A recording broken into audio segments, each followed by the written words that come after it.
अगर किसी स्टूडेंट को नीट, जेईई और सीईटी के एंट्रेंस में अच्छा परफॉर्म करना है तो उसे दो चीज़ों पे ध्यान देना होगा। पहला, उसके सारे चैप्टर्स के कॉन्सेप्ट क्लियर होना चाहिए। दूसरा, उसे प्रैक्टिस और सेल्फ स्टडी करनी होगी। वसीम सर ट्यूटोरियल्स में हम आपको एक प्रॉपर स्टडी एनवायरनमेंट प्रोवाइड करते हैं जिसमें आपकी दोनों रिक्वायरमेंट फुलफिल होगी। साथ ही साथ आपको अच्छे टीचर्स, स्टडी स्पेस और लाइब्रेरी जैसी फैसिलिटीज़ भी प्रोवाइड की जाएगी।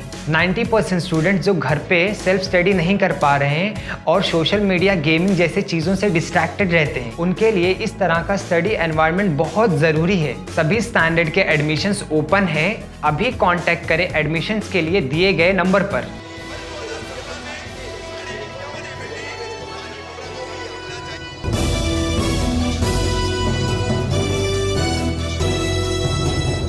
रफीक कामदार हिंदुस्तानी रिपोर्टर में आपका स्वागत है। वर्ष 2021-22 के लिए ठाणे मनपा के समाज कल्याण विभाग यानी सोशल वेलफेयर डिपार्टमेंट की तरफ से लगभग 22 करोड़ का बजट लाया गया है। विभिन्न योजनाओं के तहत महिलाओं को, बच्चों को, युवतियों को और कोरोना काल में जिन घरों में एक या दो मौतें हुई है, या एक या दो मौतों से मतलब किसी के माता की मौत हुई है, पिता की मौत हुई है, या दोनों माता पिता, माँ बाप की, दोनों की मौत हुई है, तो उनके लिए भी जो है सहायता निधि इस बजट में रखी गई है।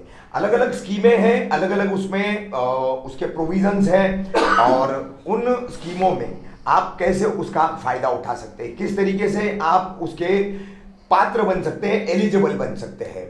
और खास करके इस वर्ष की इस समाज विकास कल्याण योजना में ठाणे मनपा ने क्या चेंजेस किए हैं, क्या बदलाव लाए हैं, और उसका सबसे बड़ा नुकसान जो पहुंच रहा है वो स्कूली छात्रों को पहुंच रहा है।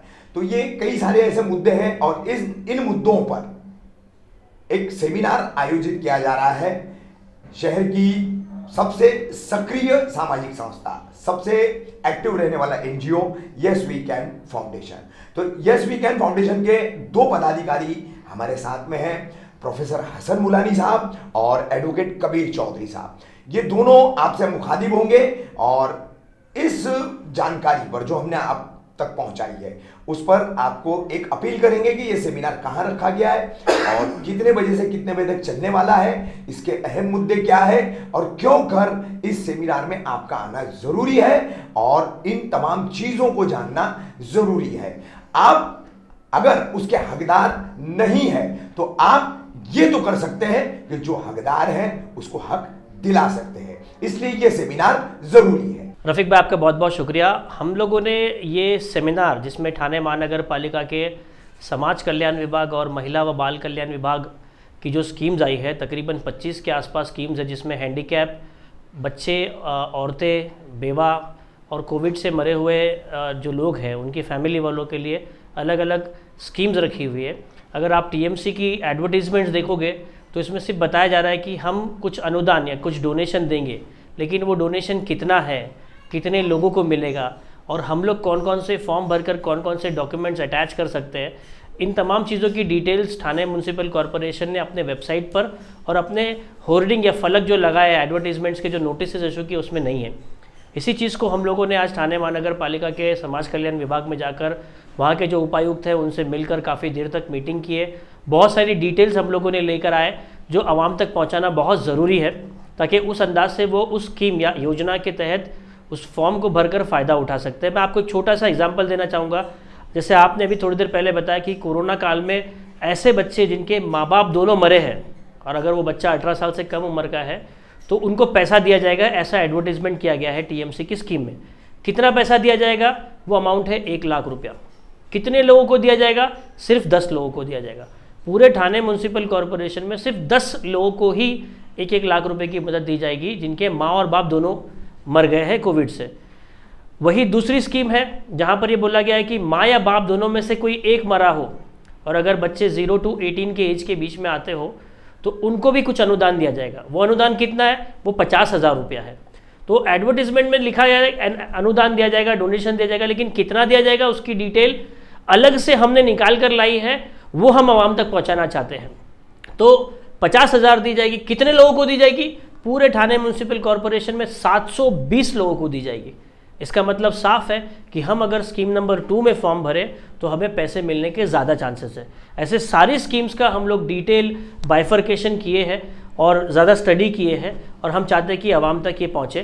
तो मैं जितने भी समाज सेवक, जितने भी सोशल वर्कर्स, पढ़े लिखे जिम्मेदार, डॉक्टर्स, टीचर्स, यहाँ तक कि हमारे शहर के नगर सेवक और जो लोग पॉलिटिकल पोस्ट के पोस्ट होल्डर हैं और जो इलेक्शन लड़ना चाहते हैं और जो लड़ चुके हैं, जिनको भी ऐसा लगता है कि हम इस समाज कल्याण और महिला बाल कल्याण विकास योजनाओं को लोगों तक पहुंचा सकते हैं, फ़ायदा दिला सकते हैं, हम उन्हें इनविटेशन देते हैं 6 मार्च 2022 संडे के दिन सुबह 11 से लेकर दोपहर के 1 बजे तक सानिया सेलिब्रेशन हॉल, चांद नगर, कौसा में ये एक सेमिनार रखा गया है यस वी कैन फाउंडेशन और खिदमत-ए-खल्क ट्रस्ट के जानिब से।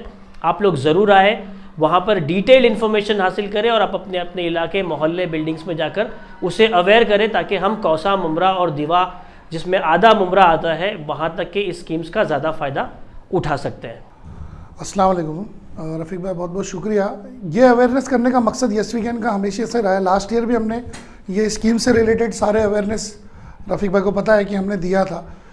क्या होता है कि बल्क में लोग जाते हैं, स्कीम को समझते नहीं और एक ही जगह फॉर्म सबमिट करते हैं एक ही स्कीम में, जबकि उसके अलावा काफ़ी सारी स्कीम्स हैं जिसमें मैक्सिमम अपॉर्चुनिटी है लोगों को बेनिफिट मिलने की। तो तमाम लोगों से, मुमरा शहर के वासियों से रिक्वेस्ट है और जितने भी नगर सेवक, सोशल वर्कर हैं, उनसे भी रिक्वेस्ट है कि आप फॉर्म भराते हो तो पहले स्कीम की स्टडीज़ कर लो कि कौन सी स्कीम में भरने पर मैक्सिमम बेनिफिट कमेटी को मिलेगा और जो लोग वाकई में लाभार्थी हैं उनको कैसे मिलना चाहिए।